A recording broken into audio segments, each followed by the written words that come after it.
sa akin, wala nang hihigit pa sa kakayahan at kabayanihang pinakita ng ating pambansang bayani na si Jose Rizal.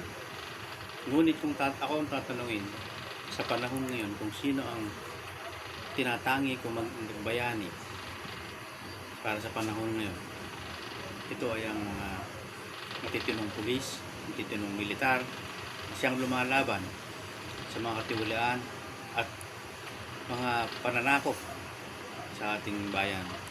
Gaya rin ang pinaglaban ni Jose Rizal. Ginamit niya ang kanyang talino para ipaglaban ang ating bayan. Ngunit sa ngayon, lakas ng loob, lakas ng pangangatawan, sakripisyo, yun ang panlaban ng ating mga bagong bayani ngayon. Kaya para sa akin, ang mga bagong bayani na sa ngayon ay ang mga matitinong pulis at matitinong mga militar na lumalaban para sa ating bayan. Good day. I am a second-year psychology student from Isabela State University at ngayon, naatasan ako upang sagutan ang katanungang sino nga ba ang aking itinuturing na modern-day Jose Rizal sa generation ngayon.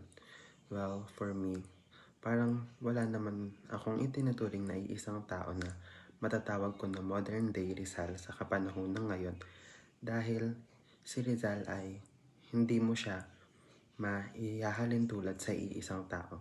He is a representation of education, courage, awareness, and a genuine love for our country. At naniniwala ko na ang bawat Pinoy ay meron nun sa kanilang puso as long as we reflect what he represents.